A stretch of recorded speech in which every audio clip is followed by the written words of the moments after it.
სახელითა მამისათა, დაძისათა და სულისაწმინდისათა. ბიბლია ყოველდღე ყველას მოგესალმებით, მეგობრებო, ღმერთმა მოგცეთ მშვიდობა თქვენ და თქვენ სახლს. დაგლოცოთ და გაგახაროთ. რატომ არ შეიძლება მარხვაში ხორცის ჭამა, ხო? რძის ნაწარმის და ასე შემდეგ. მეგობრებო, 60-დან მოყოლებული პირველი მცნება, რომელიც ღმერთმა ადამს მისცა, სწორედ საკვებთან იყო დაკავშირებული. აი, წინასწარმეტყველი დანიელი წესო. იმხანად მე დანიელი 3-7 დღის მანძილზე დანაღლიანებული ვიყავი, გემრიელი პური არ მიჭამია, ხორცი და ღვინო პირში არ ჩამიშვია და ნელსაცხებელი არ მიმიკარებია, ვიდრე 3 კვირა არ გასულდა. ხო, ეს არის დანიელი წინასწარმეტყველებიდან, ხო, ძველი აღთმა. ჩვენ აუცილებლად წავიკითხავთ, მას გავივლით ღვთისწყალობით, ღვთისშეწევნით. ეხლა დაბადება 2:16-17.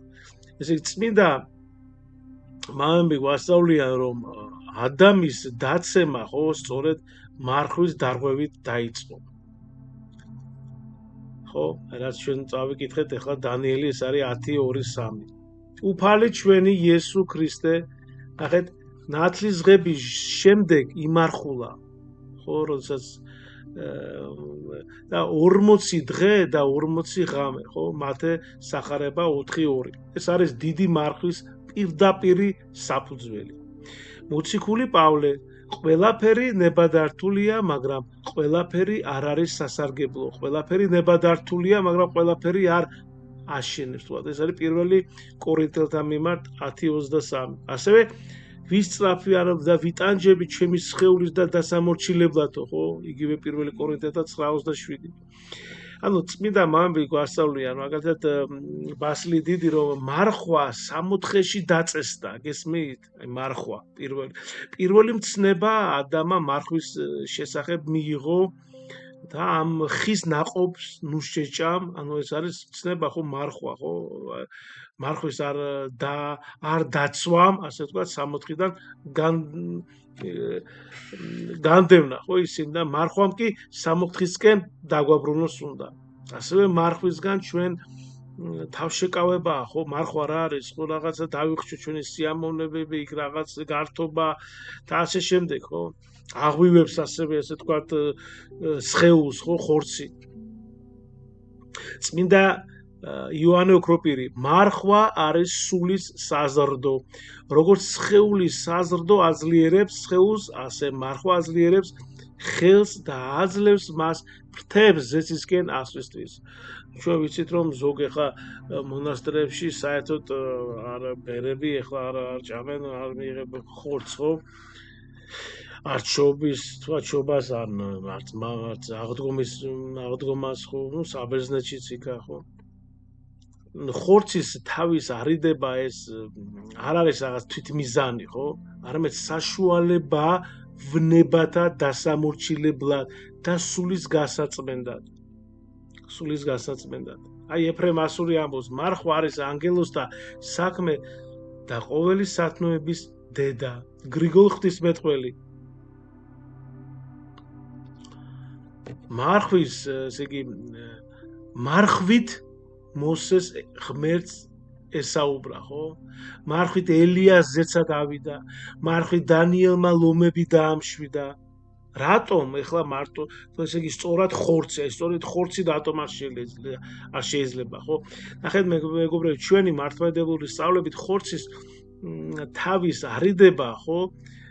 ანუ რამდენიმე, ესე იგი, ღრმა თავის დატვირთვა აქვს და მნიშვნელობა. პირველი, ხორცი ყველაზე, ასე ვთქვათ, მაძღარი და გემრიელია, ხო, საკვები, ხო? მისი უარყოფა ხორციელი სურვილების დამორჩილებაა.